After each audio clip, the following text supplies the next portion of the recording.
अंधेरी रात में पारो घर के बाहर आंगन में लेटी हुई आसमान की ओर देखकर बातें कर रही थी। माँ, बाबा, आप मुझे अकेला छोड़कर क्यों चले गए? मुझे आपकी बहुत याद आती है। मुझे पता है आप दोनों तारा बन गए हैं। मैं आपको देखने के लिए रात होने का इंतजार करती हूँ। ये कहते हुए पारो की आंख लग गई। अगली सुबह होते ही पारो घर की साफ सफाई करने लगी। पारो की सौतेली माँ कामिनी और सौतेली बहन माया उसके साथ बहुत बुरा बर्ताव करते थे। लोगों की नजरों में कहने के लिए पारो उस घर की बेटी थी, लेकिन असलियत में पारो अपने ही घर में एक नौकरानी की तरह रहा करती थी। पारो की सौतेली माँ कामिनी बहुत ही दुष्ट और बुरे स्वभाव की थी। वो पारो से घर का सारा काम करवाती थी और बदले में उसके साथ बहुत ही बुरा सलूक करती थी। बेचारी पारो करती भी तो क्या, जैसे तैसे अपने दिन गुजार रही थी। एक दिन की बात है, कामिनी और उसकी बेटी माया ढेर सारी शॉपिंग कर जब घर लौटी। ओह माँ, मैं तो आज बहुत थक गई। लगता है आज हमने कुछ ज्यादा ही शॉपिंग कर ली।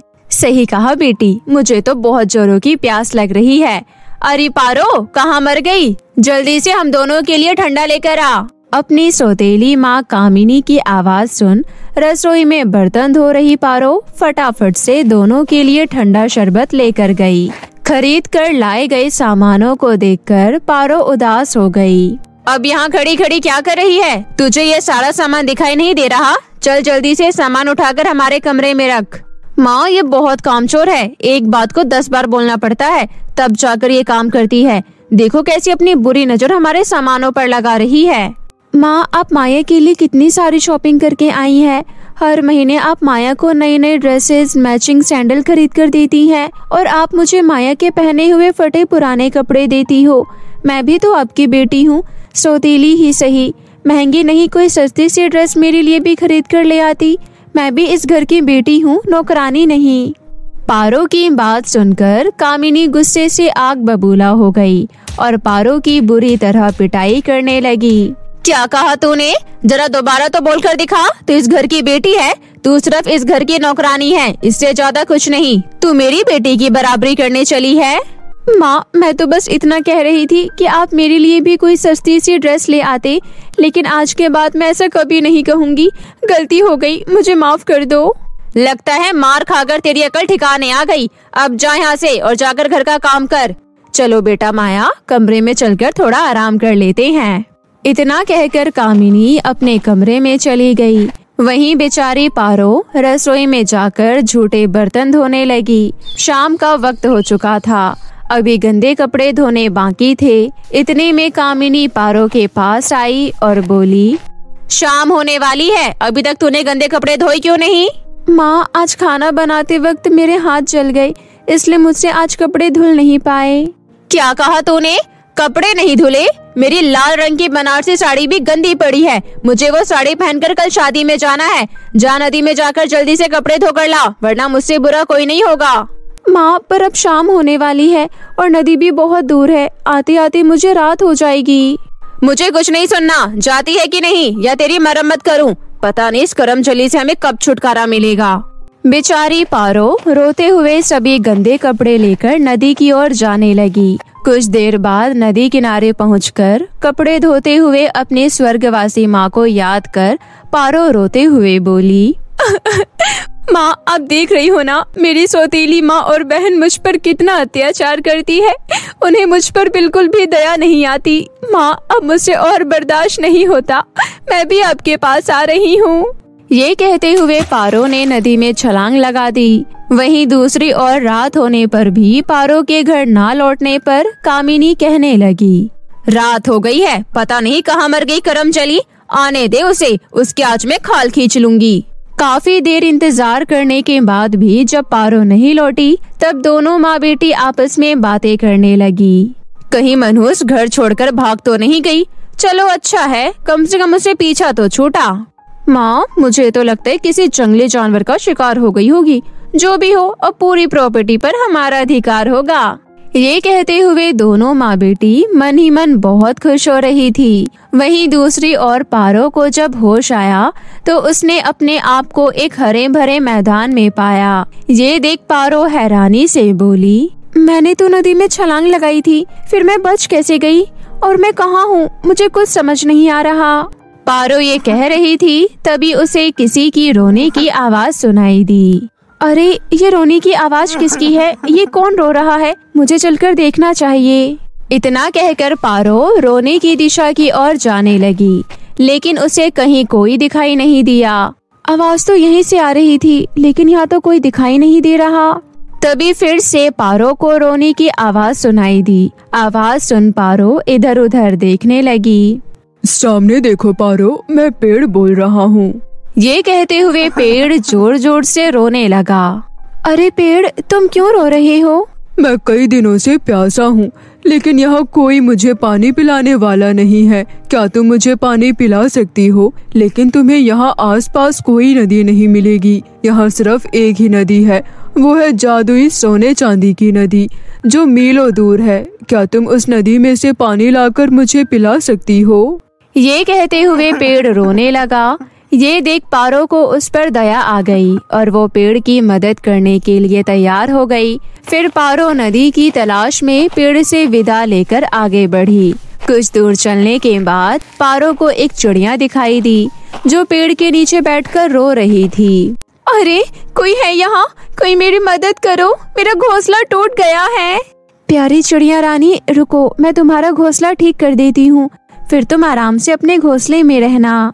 ये कहते हुए पारो ने आसपास से घास फूस लेकर चिड़िया के लिए एक सुंदर सा घोंसला बनाकर तैयार कर दिया। चिड़िया की मदद कर पारो नदी की तलाश में कुछ दूर और चली गई।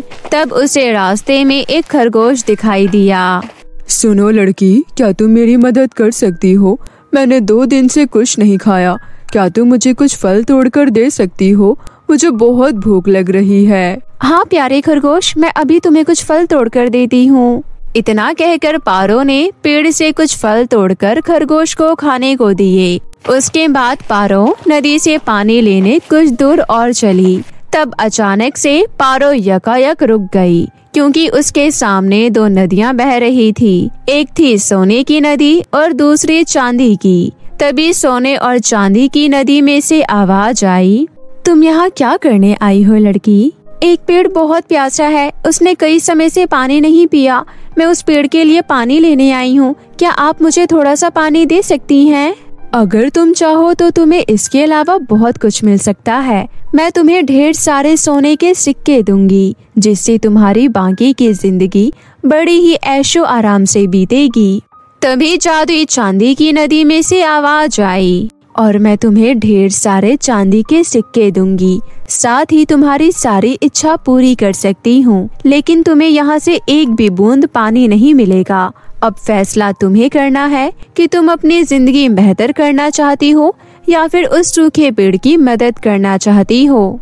जादुई सोने और चांदी की नदी, मुझे धन दौलत का बिल्कुल भी लालच नहीं है। मैं अपने स्वार्थ के लिए किसी को प्यासा नहीं रख सकती। मुझे उस पेड़ के लिए थोड़ा बहुत पानी चाहिए। प्लीज आप मुझे अपनी नदी में से थोड़ा सा पानी दे दीजिए। पारो की बात सुन जादुई सोने और चांदी की नदी बोली, पारो तुम बहुत अच्छी हो, तुम्हारे मन में बिल्कुल भी लालच नहीं आया। हम तो बस तुम्हारी परीक्षा ले रहे थे। सच्चाई ये है, यहाँ पर कोई भी प्यासा पेड़ नहीं है, ना ही चिड़िया और खरगोश। वो तो बस तुम्हारी परीक्षा लेने के लिए हमने भ्रम पैदा किया। अगर तुम उन सब की मदद करने के लिए तैयार नहीं होती तो तुम हमेशा के लिए इस जादुई दुनिया में कैद हो जाती। तुम बहुत ही नेक और अच्छी लड़की हो, इसलिए हम हमारी नदी से तुम्हें ढेर सारे सोने और चांदी के सिक्के देते हैं। ये कहते हुए सोने और चांदी की नदी ने पारो को सोने और चांदी के सिक्कों से भरा हुआ बक्सा दिया, साथ ही उसे सोने के गहनों से ढक दिया। जादुई नदी का धन्यवाद कर पारो खुशी खुशी घर वापस लौट आई। जब पारो घर में दाखिल हुई तो उसकी सौतेली माँ और बहन उसे देखकर हैरान रह गई। अरे तू जिंदा है? हमें तो लगा तू मर गई होगी। लेकिन एक बात तो बता, तेरे पास इतनी धन दौलत आई कहाँ से? भोली भाली पारो ने अपनी सौतेली माँ कामिनी को विस्तार से सारी घटना बताई, जिसे सुनकर कामिनी का मन लालच से भर गया। फिर वो अपनी बेटी माया से बोली, अगर ये करमचली नदी में डूबकर नहीं मरी तो तुम्हें भी कुछ नहीं होगा बेटी। तुम भी उस नदी में छलांग लगा देना और जादुई सोने और चांदी की नदी से सोने और चांदी के सिक्कों से भरा हुआ बक्सा लेकर आना, फिर हम लखपति बन जाएंगे। अपनी माँ की बात मानकर माया नदी में छलांग लगाने के लिए तैयार हो गई। नदी में छलांग लगाने के बाद माया भी दूसरी दुनिया में पहुँच गई। फिर उसे भी वही प्यासा पेड़, बेचारी चिड़िया और भूखा खरगोश मिला। लेकिन माया अपनी माँ की तरह बहुत ही दुष्ट स्वभाव की थी। माया उन सभी को अनदेखा कर आगे बढ़ी और जादुई सोने और चांदी की नदी के पास पहुँच गई। अरे वाह, आखिर मैं सोने और चांदी की नदी तक पहुँच ही गई। अब जल्दी से सोने और चांदी के सिक्के लेकर वापस चली जाती हूँ।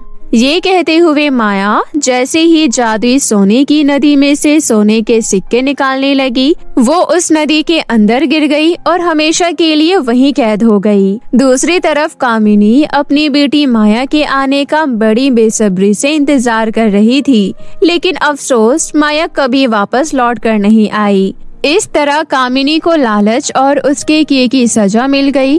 वहीं पारो जादुई सोने और चांदी की नदी से मिले सोने और चांदी के सिक्कों से अपने लिए एक सुंदर सा घर खरीदा। साथ ही गरीब असहाय लोगों की मदद कर हंसी खुशी अपना जीवन बिताने लगी।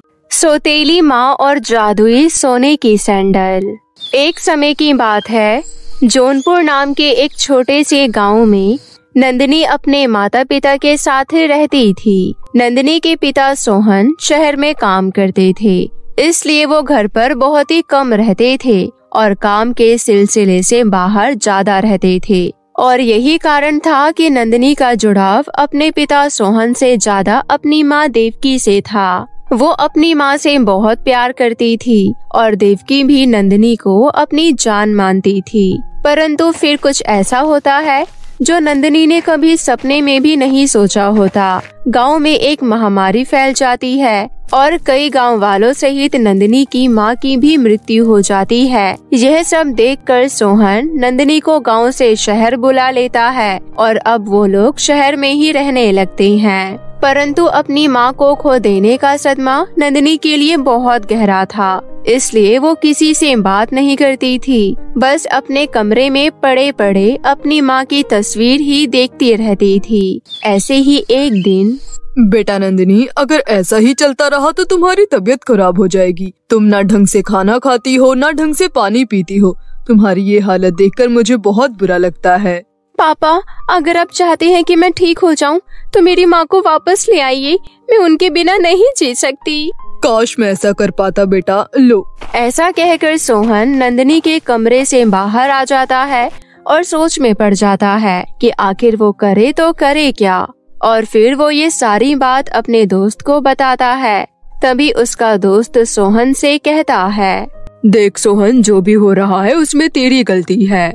मेरी गलती? मैं कुछ समझा नहीं। सोहन, तू तो जानता है कि नंदिनी गांव में पली बढ़ी है और हमेशा से ही वहाँ रही है। अब एक तो उसकी माँ की मृत्यु हो गई और ऊपर से तू उसे उसकी जड़ों से निकालकर यहाँ एक नई जगह ले आया। अब तू ही बता, वो यहाँ इतनी जल्दी एडजस्ट कैसे कर पाएगी? और ऊपर से तू भी काम में बिजी रहता है। वो बेचारी पूरे दिन घर पर अकेली रहती है। बात तो तेरी सही है, लेकिन अब मैं करूँ तो क्या करूँ? मेरी बात मान तो अपने गांव में ही किसी से शादी कर ले और नंदिनी को भी वापस गांव भेज दे। इससे होगा ये कि वो अकेली नहीं रहेगी, उसे एक माँ मिल जाएगी और साथ ही साथ वो वातावरण वापस मिल जाएगा जिसमें वो रहती थी। इससे शायद उसकी हालत में सुधार आ जाए और वो अपने सदमे को भूल पाए। तेरी बात में तो दम लगता है। थैंक यू यार, तूने तो मेरी प्रॉब्लम सॉल्व कर दी। इसके बाद अपनी दोस्त की बात मानकर सोहन नंदिनी को गांव ले जाता है और फिर अपने रिश्तेदारों की मदद से एक कामिनी नाम की औरत से शादी कर लेता है। कामिनी की भी नंदिनी जितनी ही शिखा नाम की बेटी थी। सोहन को लग रहा था कि दूसरी शादी करने के बाद अब उसकी सारी परेशानियां दूर हो जाएगी कुछ दिनों तक तो वो गांव में रहता है और फिर जब उसे काम के लिए शहर जाना होता है तो वो कामिनी को अपने पास बुलाता है और कहता है, कामिनी, तुम तो जानती ही हो मैंने ये शादी अपने लिए नहीं बल्कि नंदिनी के लिए की है। उसे माँ की जरूरत है। वो अपनी माँ की मौत के सदमे से अभी उभर नहीं पाई है। मैं चाहता हूँ तुम उसे इतना प्यार दो कि वो सब कुछ भूलकर वापस से पहले की तरह हंसी खुशी रहने लग जाए। आप चिंता मत कीजिए, जैसे मैं अपनी बच्ची शिखा को रखती हूँ वैसे ही मैं नंदिनी का भी ध्यान रखूंगी। वैसे आप कितने दिन के लिए शहर जा रहे हैं? दिन के लिए नहीं, महीने के लिए। यही कोई 4-5 महीने लग जाएंगे। बाकी तुम चिंता मत करो, मैं पैसे मनी ऑर्डर करके भेजता रहूँगा। ठीक है, ध्यान से जाइएगा और अपना ख्याल रखिएगा। इसके बाद सोहन काम के लिए शहर निकल जाता है और अब कामिनी अपना असली रूप दिखाती है। वो सीधे नंदिनी के कमरे में जाती है। नंदिनी अपनी माँ की तस्वीर हाथ में लिए रो रही होती है। तभी कामिनी उस तस्वीर को लेकर जमीन पर फेंक देती है और नंदिनी से कहती है, बहुत हो गया रोना धोना और बहुत कर लिया तूने आराम, लेकिन अब तुझे इस पूरे घर का काम करना पड़ेगा। ये आप क्या कह रही हैं? मैं बिल्कुल सही कह रही हूँ। मैंने तेरा ध्यान रखने के लिए तेरे बाप से शादी नहीं की थी। मुझे तो कोई ऐसा चाहिए था जो मुझे बैठा कर खिला सके। अब सुन, मुझे काम करने की आदत नहीं है, इसलिए अब से पूरे घर का काम तू करेगी। सुबह नाश्ते से लेकर रात के खाने तक सब कुछ। लेकिन मुझे तो खाना बनाना आता ही नहीं है। मैं कभी रसोई में नहीं गई। अगर नहीं गई है तो अब जाना पड़ेगा और खाना बनाना भी सीखना पड़ेगा, वरना तुझे धक्के मारकर इस घर से बाहर निकाल दूंगी और तेरा बाप भी कुछ नहीं कर पाएगा। बेचारी नंदिनी जो पहले से ही सदमे में थी, वो कामिनी की बातें सुनकर डर जाती है और कामिनी का दिया हुआ सारा काम करने लग जाती है। कामिनी उसे घर का झाड़ू पोछा, बर्तन, जंगल से लकड़ियाँ लाना, पशुओं को चराना, हर एक काम करवाती है। और जब शाम को नंदिनी खाना मांगती है तो कामिनी कहती है, काम एक पैसे का नहीं किया और आ गई खाना मांगने। चल ठीक है, मेरे अंदर भी बहुत ज्यादा दया भावना है, इसलिए मैंने तेरे लिए कल की सूखी रोटी निकाल कर रख दी है, जा खा ले। पर माँ, सूखी रोटी मेरे गले से नीचे नहीं उतरती। अगर गले से नीचे नहीं उतरती है तो फिर भूखे मर। बेचारी नंदिनी आंखों में आंसू लिए अपने कमरे में चली जाती है और फिर अगले दिन जब नंदिनी उठती है तो देखती है कि उसकी अलमारी में कपड़े नहीं है, बस उसके बेड पर एक फटी पुरानी सी फ्रॉक पड़ी है। वो इन सब के बारे में सोच ही रही होती है कि तभी वहाँ पर कामिनी आ जाती है और कहती है, बहुत जीली तूने शहजादी वाली जिंदगी, लेकिन अब तुझे इस घर में नौकरानी बनकर रहना पड़ेगा। तेरे सारे कपड़े मैंने अपनी बेटी को दे दिए हैं और अब तुझे ये फटी पुरानी फ्रॉक पहनकर ही काम चलाना होगा। आप ऐसा कैसे कर सकती हैं? वो सारे कपड़े मेरी माँ ने अपने हाथों से बनाए थे। उन कपड़ों में मेरी माँ की यादें हैं। मेरे आगे ये इमोशनल ड्रामा करने की जरूरत नहीं है। ये फ्रॉक पहन और जल्दी से नाश्ता बना, मुझे और शिखा को भूख लगी है। बेचारी नंदिनी क्या करती, कामिनी के आगे उसकी एक नहीं चलती है। वो उस फटी पुरानी फ्रॉक को पहन लेती है और सारे काम करने में लग जाती है। कुछ दिन ऐसे ही चलता रहता है और नंदिनी की हालत काफी खराब हो जाती है। उसकी आंखों के नीचे गड्ढे पड़ जाते हैं और ढंग से खाना न मिलने की वजह से वो बहुत ज्यादा दुबली पतली हो जाती है। तभी एक दिन शिखा नंदिनी से कहती है, अरे ओ नंदिनी की बच्ची, इधर आ। हाँ बोलो शिखा। मैं जानती हूँ तुझे भूख लगी है और तुझे भरपेट खाना खाना है। मैं तुझे ताज़ा ताज़ा भरपेट खाना दे सकती हूँ, लेकिन उसके बदले तुझे मेरे लिए कुछ करना होगा। शिखा की बात सुनकर नंदिनी बहुत खुश हो जाती है, क्योंकि उसने कई दिन से ढंग से खाना नहीं खाया होता। बताओ मुझे क्या करना होगा? मैं सब कुछ करने को तैयार हूँ। मैं तुम्हारे कपड़े धो सकती हूँ, तुम्हारे जूते चमका सकती हूँ और तुम चाहो तो तुम्हारे हाथ पैर भी दबा सकती हूँ। बताओ क्या करना है? नहीं, ये सब कुछ नहीं करना। मुझे मेरी फ्रेंड की बहन की शादी में जाना है और मेरे पास मेहंदी नहीं है। मैंने सुना है पीछे वाली पहाड़ी के जंगलों में बहुत सारे मेहंदी के पेड़ हैं, इसलिए मैं चाहती हूँ तुम वहाँ जाओ और उस मेहंदी के पेड़ से पत्तों को तोड़कर यहाँ ले आओ। ये तुम क्या कह रही हो शिखा? तुम जानती हो ना वो रास्ता बहुत ज्यादा कटीला है। उस रास्ते पर चलकर तो हर किसी के पैर इतने कट फट जाते हैं कि वो हफ्तों तक चल नहीं पाता। मैं जानती हूँ, इसलिए मैंने ये काम तुझे बोला है। अब ये तुझ पर डिपेंड करता है, तुझे करना है या नहीं। क्योंकि ताज़ा खाना तो अभी भी तैयार रखा है। नंदिनी, जिसे इतने दिनों से ढंग से खाना नहीं मिला था, वो खाने की बात सुनकर हाँ कर देती है और उन कटीले जंगलों में चली जाती है। जैसे ही नंदिनी कटीले जंगलों में पहला कदम रखती है, उसके पैर में कांटा चुभ जाता है और आगे चलते चलते उसका पैर कांटों से भर जाता है। उसके पैर से काफी खून निकलने लगता है, परंतु वो फिर भी नहीं रुकती और मेहंदी के पेड़ से बहुत सारे पत्ते तोड़ लेती है और फिर वापस आने लगती है, परंतु तभी उसका पैर फिसल जाता है और इतनी दूर से लाए हुए सारे पत्ते नदी में बह जाते हैं। ये सब देखकर नंदिनी की आंखों में आंसू आ जाते हैं। हे भगवान, ये पत्ते मैं कितनी मेहनत से लेकर आई थी, इनके चक्कर में मेरे पैरों की ये हालत हो गई। अब मुझ में इतनी हिम्मत नहीं कि मैं वापस जा सकूं, लेकिन अगर मैं खाली हाथ गई तो शिखा मुझे कुछ भी नहीं देगी।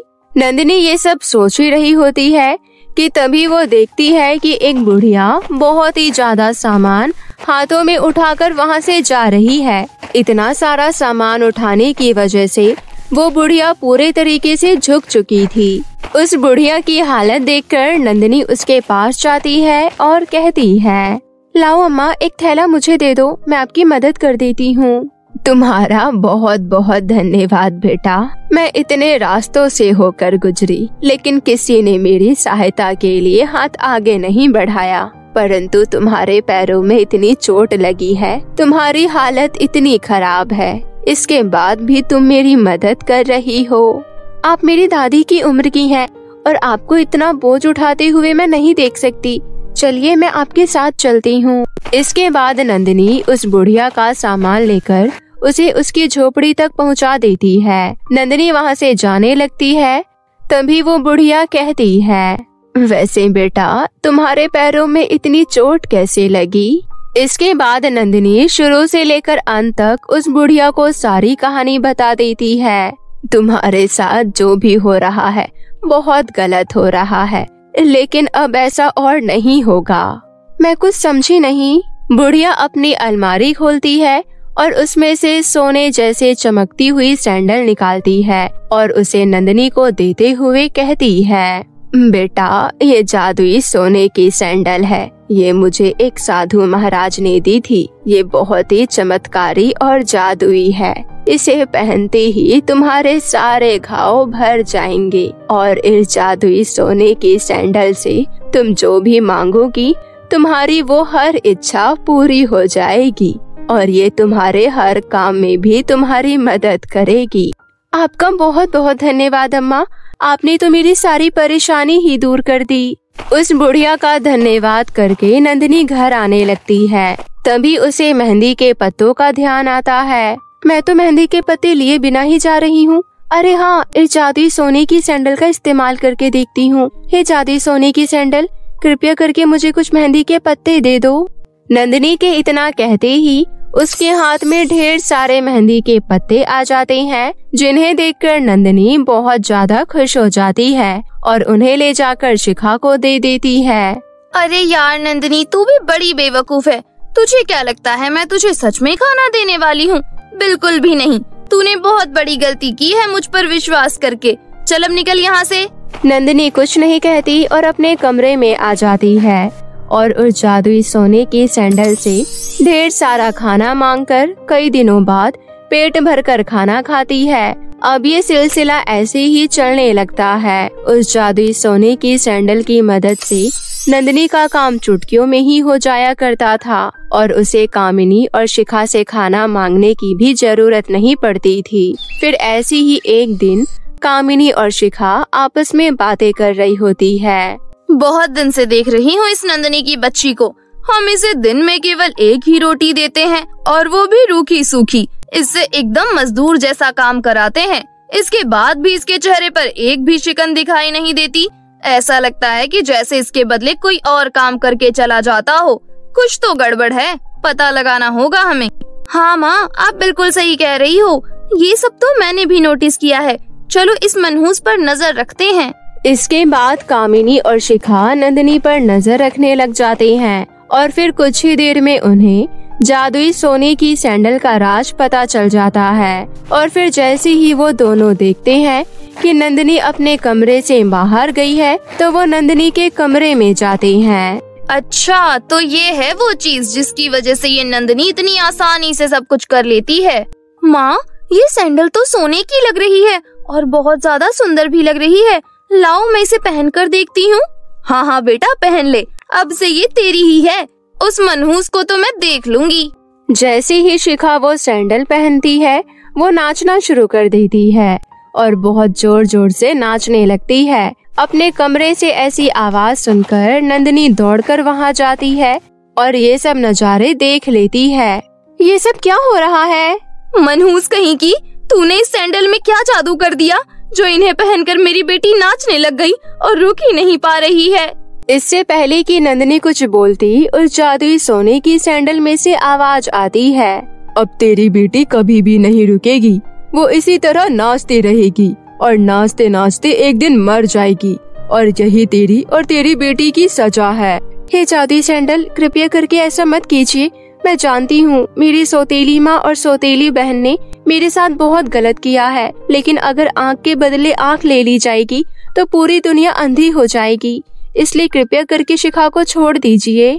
नंदिनी के इतना कहते ही वो सैंडल रुक जाती है और सैंडल के साथ साथ शिखा भी रुक जाती है। परंतु नंदिनी के अंदर की दया भावना देखकर कामिनी और शिखा का मन पिघल जाता है और वो दोनों नंदिनी से तहे दिल से माफी मांगती है। नंदिनी भी उन दोनों को बड़ा दिल रखकर माफ कर देती है और उस दिन के बाद से कामिनी नंदिनी और शिखा दोनों को एक समान प्यार करने लगती है और शिखा भी नंदिनी के साथ बहन जैसा व्यवहार करने लगती है और वो लोग एक साथ हंसी खुशी रहने लग जाते हैं। परी देश में मोहिनी परी अपनी बेटी के साथ रहती थी। मोहिनी परी एक ब्यूटी पार्लर चलाती थी जहां वो परियों का मेकअप करके पैसे कमाती थी। ऐसे ही एक दिन रानी परी मोहिनी से मेकअप कराती है और कहती है, मोहिनी, अगले महीने मेरा जन्मदिन है। अगर तुमने मेरा अच्छा मेकअप किया तो मैं तुम्हें ढेर सारे पैसे दूंगी।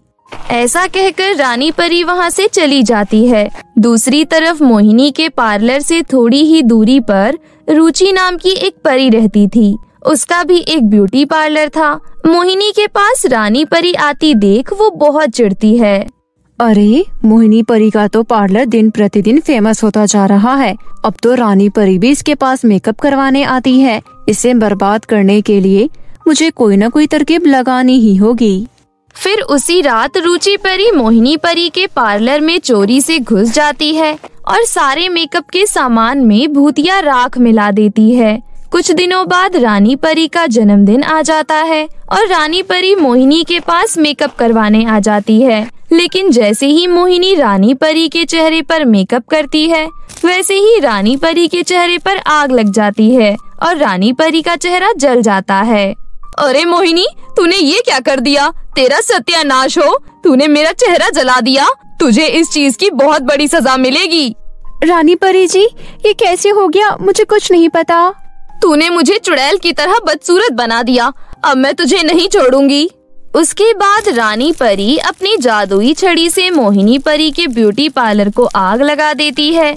लेकिन तब भी रानी परी को चैन नहीं आता और वो मोहिनी परी के घर को भी आग लगा देती है। चल अब यहाँ से निकल जा। आज के बाद परी देश में दिखाई भी मत दे जाना, वरना मैं तुम्हारी जान ले लूंगी। रानी परी जी, मेरा विश्वास तो करिए, मेरे को इस बारे में कुछ भी नहीं पता था। ये सब कैसे हुआ मुझे कुछ नहीं पता। जरूर किसी ने मेरे से बदला निकाला है। आप एक बार मानिए तो मेरी बात। आपने मेरा सब कुछ बर्बाद कर दिया और अब आप मुझे परदेश से भी बाहर निकाल रही हो। मैं अपने इस बच्चे को लेकर कहाँ जाऊंगी? तू कहीं भी जाकर मर, लेकिन तुझे यहाँ पर रहने की कोई जरूरत नहीं है। इसी वक्त निकल जा यहाँ से। तभी रुचि परी भी वहाँ आ जाती है। रानी परी, ये मोहिनी परी बहुत ही लालची है। इसने जानबूझकर आपका चेहरा बिगाड़ा है। सही में आप बहुत बदसूरत लग रही हो। आप इसी वक्त मेरे साथ मेरे ब्यूटी पार्लर चलिए। ऐसा कहकर रुचि परी रानी परी को अपने ब्यूटी पार्लर में ले जाती है और उसके चेहरे पर एक जादुई क्रीम लगाकर भूतिया राख का असर खत्म कर देती है, जिससे रानी परी पहले की तरह हो जाती है। अरे वाह रुचि, तुमने तो कमाल कर दिया। इसलिए मैंने एक निर्णय लिया है, तुम आज से मेरा और बाकी परी देशवासियों का मेकअप करोगी और कोई भी यहाँ पर ब्यूटी पार्लर नहीं खोलेगा। इस तरह से रुचि की चाल कामयाब हो जाती है और ऐसा कहकर रानी परी वहाँ से चली जाती हैं। दूसरी तरफ मोहिनी परी अपनी बेटी के साथ पृथ्वी पर चली गई थी। वो पृथ्वी पर घूमे जा रही थी। बहुत देर घूमने के बाद उसको एक ब्यूटी पार्लर दिखाई देता है। वो उस ब्यूटी पार्लर में काम मांगने के लिए जाती है। वो पार्लर अंजू नाम की नागिन का था। मोहिनी परी मेकअप के लिए बहुत फेमस थी। अंजू मोहिनी को पहचान जाती है और कहती है, अरे तुम तो मोहिनी परी हो ना, जो परी देश में बहुत फेमस है। सुना है तुम बहुत अच्छा मेकअप करती हो, लेकिन तुम्हारी ये हालत कैसे हो गई? तुम अपनी बेटी के साथ क्यों भटक रही हो? उसके बाद मोहिनी अंजू को सारी बात बताती है। लगता है किसी ने तुम्हें जानबूझकर फंसाया है, लेकिन तुम चिंता मत करो, मैं अपने जादुई आईने की मदद से सारी सच्चाई का पता लगा लूंगी। उसके बाद अंजू अपने जादुई आईने की मदद से रुचि की सच्चाई का पता लगा लेती है। अरे ये तो रुचि परी है, परी देश में इसका भी एक ब्यूटी पार्लर है। अच्छा, तो ये सब इसी का करा हुआ है, लेकिन तुम चिंता मत करो, हम दोनों मिलकर इसे सबक सिखाएंगे। उसके बाद अंजू अपने जादू से एक चिड़िया प्रकट करती है और रुचि परी के पार्लर में भेज देती है और वो चिड़िया सारे मेकअप के सामान में जादुई दवा मिला देती है। अगले दिन जब रुचि परी रानी परी का मेकअप करती है तो रानी परी का चेहरा जलकर पूरा काला पड़ जाता है। अरे ये क्या, मेरा चेहरा इतना काला कैसे पड़ गया? ये तूने क्या कर दिया? तभी वहाँ पर मोहिनी परी और अंजू पहुँच जाती है। रानी परी, ये आपको मारकर परी देश की रानी बनना चाहती है, इसलिए इसने आपके मेकअप में जहर मिलाया है। मोहिनी, तो यहाँ पर वापस कैसे आ गई? मैं आपकी जान बचाने आई हूँ रानी परी जी। ये मेरी सहेली अंजू नागिन है। इसने अपनी शक्ति से रुचि के बारे में सब कुछ पता कर लिया है। उसके बाद अंजू रानी परी को उस जादुई आईने की मदद से सब कुछ दिखा देती है। अब तो आपने सब कुछ देख ही लिया है रानी परी। अगर आप चाहो तो हम आपको फिर से खूबसूरत बना सकती हैं। हाँ हाँ, मुझे जल्दी से खूबसूरत बनाओ, मैं इस तरह अपने आप को नहीं देख सकती। उसके बाद अंजू और मोहिनी दोनों मिलकर रानी परी का मेकअप करती हैं और देखते ही देखते रानी परी बहुत ज्यादा खूबसूरत हो जाती है। मुझे इस धोखेबाज से बचाने के लिए तुम दोनों का बहुत बहुत शुक्रिया।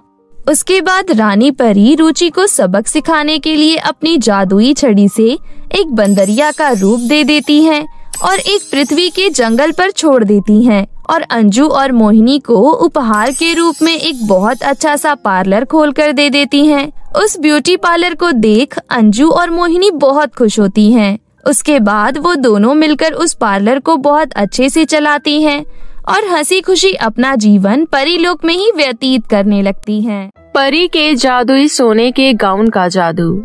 एक गांव में सोनाली नाम की एक लड़की अपनी माँ के साथ रहती थी। कुछ समय पहले उसके पिता ने एक रूपा नाम की औरत से दूसरी शादी कर ली थी और दोनों माँ बेटी को अपने घर से निकाल दिया था। तब से दोनों गांव के बाहर एक छोटी सी कुटिया में रहती थी। सोनाली की माँ विमला दूसरों के घरों में काम करती थी और उसी से अपना गुजारा किया करती थी। सोनाली गांव के ही एक सरकारी स्कूल में पढ़ती थी। उसका सौतेला भाई गौतम भी उसी स्कूल में पढ़ता था। गौतम हमेशा सोनाली का मजाक उड़ाया करता था।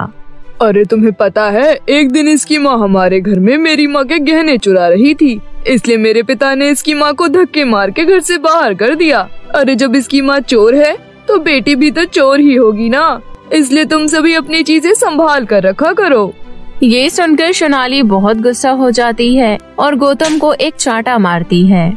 खबरदार, अगर मेरी माँ के बारे में कुछ भी कहा तो तुम्हारा मुंह तोड़ दूंगी मैं। गौतम भी सोनाली को एक चांटा लगाता है। अरे तेरी हिम्मत कैसे हुई मुझे हाथ लगाने की? देखो बच्चों, अपनी असलियत सुनते ही कैसे मिर्ची लग रही है इसे। सभी मिलकर एक साथ सोनाली को चोर चोर बोलने लगती हैं। चोर चोर सोनाली चोर। मैं चोर नहीं हूँ, चोर ये है। इतना कहकर सोनाली गुस्से में वहाँ से चली जाती है और घर जाकर अपनी माँ से कहती है, माँ मैं कल स्कूल नहीं जाऊंगी। क्या बात है बेटा? वो गौतम का बच्चा आपके बारे में हमेशा कुछ न कुछ उल्टा सीधा बोलते रहता है। मुझसे ये सब बर्दाश्त नहीं होता माँ। किसी दिन मैं उस गौतम का मुंह तोड़ दूंगी। नहीं बेटा, जो भी कुछ बोलता है उसे बोलने दो। उनके बोलने से हम ऐसे नहीं हो जाते। तुम सिर्फ अपनी पढ़ाई पर ध्यान दो। इन फालतू की बातों पर ध्यान बिल्कुल भी मत दिया करो। तुम्हें पढ़ लिख कर एक बहुत अच्छी डॉक्टर भी बनना है ना, और मेरा नाम भी तो रोशन करना है ना बेटा। ठीक है, मैं अब से और मन लगाकर पढ़ाई करूंगी। उसके बाद से गौतम सोनाली को रोज रोज चिढ़ाता था, लेकिन सोनाली उसके ऊपर बिल्कुल भी ध्यान नहीं देती थी। एक दिन सोनाली स्कूल से अपने घर जा रही थी, तभी रास्ते में उसे एक लड़की बेहोश दिखाई देती है। सोनाली उस लड़की के पास जाती है और उसके मुंह पर थोड़ा पानी डालती है। उस लड़की को होश आ जाता है। तुम ठीक तो हो ना? हाँ, मैं ठीक हूँ। दरअसल मैं अपने घर जा रही थी, तभी मुझे रास्ते में ही चक्कर आ गया। क्या तुम मुझे मेरे घर तक छोड़ सकती हो? हाँ जरूर, तुम मुझे रास्ता बताओ, मैं तुम्हें ले चलती हूँ। सोनाली उस लड़की का हाथ पकड़कर उसे उसके घर ले जाती है। उस लड़की का घर बहुत ही बड़ा और सुंदर था। अरे वाह, कितना बड़ा घर है तुम्हारा। तुम इतने बड़े घर में रहती हो? जी हाँ, ये मेरा ही घर है। मेरा नाम आलिया है। तुमने मेरी मदद करी, तुम्हारा बहुत बहुत शुक्रिया। आज से तुम मेरी सबसे अच्छी दोस्त हो। उसके बाद दोनों लड़कियां बहुत अच्छी दोस्त बन जाती है। कुछ दिनों बाद आलिया का जन्मदिन था। आलिया सोनाली के घर जाती है। सोनाली, आज मेरा जन्मदिन है, इसलिए तुम मेरे घर पर मेरे जन्मदिन की पार्टी में जरूर आना। ठीक है आलिया, मैं शाम को आ जाऊंगी। फिर आलिया सोनाली को एक गाउन देती है। सोनाली, मैं चाहती हूँ तुम मेरे जन्मदिन पर ये गाउन पहन कर आओ। सोनाली उस गाउन को देखकर बहुत ही ज्यादा खुश हो जाती है। शाम को सोनाली वही गाउन पहनकर आलिया के घर जाती है। आलिया ने अपने घर में बहुत बड़ी पार्टी रखी थी और इतनी बड़ी पार्टी देखकर सोनाली हैरान रह जाती है। सुनो आलिया, मुझे वॉशरूम जाना है। अच्छा, तुम्हें वॉशरूम जाना है? यहाँ से बाएं तरफ मुड़कर तुम्हें वॉशरूम दिखाई देगा। जाओ, होकर आओ। सोनाली वॉशरूम की ओर जाती है, लेकिन वो गलती से आलिया के कमरे में पहुंच जाती है। अरे वाह, कितना सुंदर कमरा है। इसके कमरे जितना बड़ा तो मेरा पूरा घर भी नहीं है। तभी उसे आलिया का जादुई सोने का गाउन नजर आता है। वाओ, कितना सुंदर गाउन है। ये तो सोने का लग रहा है। जरूर बहुत महंगा होगा। तभी आलिया वहाँ आ जाती है। मुझे माफ कर दो आलिया, मैं गलती से तुम्हारे कमरे में आ गई। मैंने कुछ भी नहीं उठाया। तुम चाहो तो मेरी तलाशी ले सकती हो। अरे, मैंने कब कहा कि तुमने कुछ उठाया है? मैं तो यहाँ तुम्हें बुलाने आई थी। चलो जल्दी से नीचे आओ, पार्टी अब खत्म होने वाली है। आलिया सोनाली को नीचे पार्टी में ले जाती है। थोड़ी देर बाद पार्टी खत्म हो जाती है और सभी गेस्ट अपने अपने घर चले जाते हैं। अच्छा आलिया, अब मैं चलती हूँ। बहुत रात हो गई है, माँ मेरी राह देख रही होगी। इतना कहकर सोनाली अपने घर आ जाती है, लेकिन वो अभी भी उस जादुई सोने के गाउन के बारे में सोच रही थी। एक दिन आलिया सोनाली से कहती है, सोनाली, क्या तुम मेरा एक काम कर सकती हो? हाँ आलिया, बताओ। दरअसल कुछ दिनों बाद एक पार्टी में मेरा डांस परफॉर्मेंस है। उस दिन मुझे घर पर बहुत ही जरूरी काम है। क्या तुम मेरी जगह डांस कर सकती हो? क्या कहा? डांस? लेकिन डांस तो मुझे आता ही नहीं। तुम उसकी चिंता बिल्कुल मत करो, तुम्हें डांस मैं सिखाऊंगी। उसके बाद आलिया सोनाली को डांस सिखाने लगती है। बहुत जल्द सोनाली डांस सीख जाती है। अरे वाह सोनाली, तुम तो मुझसे भी अच्छा डांस कर रही हो। अब तुम कल मेरी जगह उस पार्टी में डांस करना। लेकिन मेरे पास पहनने के लिए अच्छी ड्रेस नहीं है। अरे तुम चिंता क्यों करती हो? मुझे पता है तुम्हें मेरा वो गाउन बहुत पसंद आया है। मैं तुम्हें वही गाउन दे दूंगी। तुम उस गाउन में बहुत खूबसूरत लगोगी। आलिया अपने कमरे से वो जादुई गाउन लेकर आती है और खुशी खुशी सोनाली को पकड़ा देती है। अगले दिन सोनाली वो गाउन पहन लेती है। गाउन को पहनते ही वो आलिया का रूप ले लेती है। फिर वो पार्टी में जाती है और डांस परफॉर्मेंस करने लगती है। पार्टी में सभी लोग उसका डांस देखकर बहुत खुश हो जाते हैं। सोनाली भी ये सब देखकर बहुत ज्यादा खुश हो जाती है। डांस परफॉर्मेंस के बाद सोनाली चेंजिंग रूम में जाती है। मैं जल्दी से इस गाउन को उतार देती हूँ, अगर माँ ने ये सब देख लिया तो बहुत गुस्सा करेगी। फिर सोनाली उस गाउन को निकाल देती है। फिर जल्दबाजी में वो गाउन वहीं छोड़ जाती है और सीधा अपने घर पहुँच जाती है। तभी अचानक सोनाली को गाउन के बारे में याद आता है। हे भगवान, मैं आलिया का वो सोने का गाउन वहीं पार्टी में ही छोड़ आई। कितना महंगा गाउन था उसका। मुझे जल्द से जल्द उसे लेकर आना होगा। सोनाली अपनी स्कूटी पर बैठकर वापस उसी पार्टी में जाती है, लेकिन उसे वो गाउन कहीं भी नजर नहीं आता। हे भगवान, मैंने कितना महंगा गाउन खो दिया। अब मैं इतना महंगा गाउन कहाँ से लेकर आऊंगी। सोनाली रोते रोते अपने घर वापस आ जाती है और अपनी माँ को वो सारी बातें बताती है। बेटा, तुम्हारा दिमाग खराब हो गया है। हमें 2 वक्त की रोटी तक ठीक से नहीं मिलती। अब हम सोने का इतना महंगा गाउन कहाँ से लेकर आएंगे? तुझे क्या जरूरत थी बेटा वो गाउन पहनने की? मुझसे बहुत बड़ी गलती हो गई है माँ, मुझे माफ कर दीजिए। तभी आलिया वहाँ पर आ जाती है। आलिया को देखकर दोनों माँ बेटी घबरा जाती है। अरे क्या हुआ सोनाली, तुम मुझे देखकर घबरा क्यों गई? सोनाली आलिया को सारी बात बता देती है। तभी वहाँ पर वो गाउन अपने आप उड़कर आ जाता है। ये देखकर दोनों माँ बेटी हैरान रह जाती है। ये गाउन उड़ कैसे रहा है? गाउन अपने आप उड़ कैसे सकता है? तभी आलिया एक परी के रूप में बदल जाती है। सोनाली, मैं एक परी हूँ। पृथ्वी लोक पर अक्सर गरीबों की सहायता करने आती हूँ। इतने दिनों से मैं तुम्हारी परीक्षा ले रही थी। ये मेरा जादुई सोने का गाउन है। इस गाउन की असली हकदार तुम ही हो। ये गाउन तुम्हारी सारी मनोकामनाएं पूरी करेगी। इतना कहकर आलिया वहाँ से गायब हो जाती है। उसके बाद सोनाली उस जादुई गाउन से एक बहुत ही प्यारा घर मांगती है और दोनों माँ बेटी खुशी खुशी अपनी जिंदगी बिताने लगती है। फिर एक दिन उसके सौतेले भाई गौतम को उसके जादुई सोने के गाउन के बारे में पता चल जाता है और वो चुपके से उस गाउन को चुरा लेता है।